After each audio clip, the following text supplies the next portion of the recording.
is. Say hello, robots.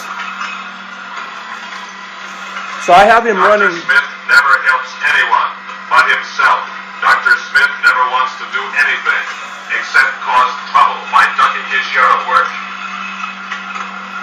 So I have him on a running loop ride. He says about 200 different things. And he looks pretty good where he's at. He's right by the freezing tube, as you can see. And if we pull back here, you can see, let me turn on the rib here a little bit. That does not compute. You do not compute. Dr. Smith does not smoke. So we'll turn the ribs on. We were playing with red and green last night. We're getting ready to set stuff up for Christmas, believe it or not. Stop that. You're fogging my sensors. So let's get this going here. I have been programmed to protect others. I only performed as required. Also, you are my friend. Alright, so I'm going to come here and show you his brain. This is his bubble, and this is his brain.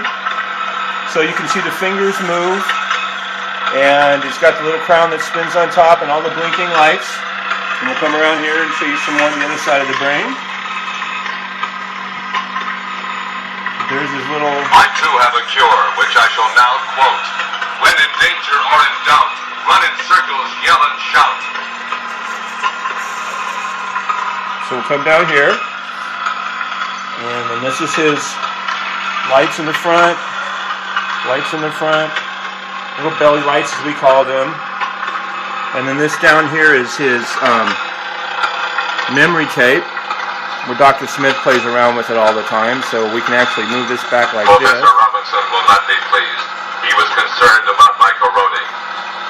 And as you can see right there, there's his memory tape.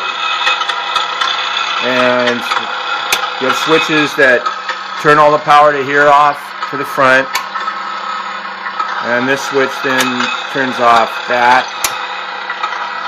And then this switch then turns off the memory bay, I guess you would call it. Memory bay. So if you want to have him just running without his belly lights. If my efforts are not satisfactory, then I suggest you do the job yourself. So you can turn his belly lights off. And it also turns off his lights to his brain. So this is where all the power runs for all that. But I like to keep it running full bore if I can help it. And then we just pull this aside again, right through here. I don't open this that much, the bay that much, so it's a little stiff after all these years. There we go. And then here's his I am most grateful to you. arms. I have missed you. And then we go down lower. This is his little dial that he has in the front. Now on the robot, these are just things they throw on. This is actually a microphone that comes out. On the original robot, it had a microphone.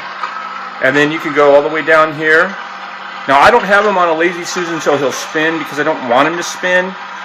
With my son being autistic and epileptic, I don't want him to hurt himself. My programming is infallible. And he loves this robot. This is his robot. He really loves it. So we'll back off here and let him talk a little bit and let you check him out.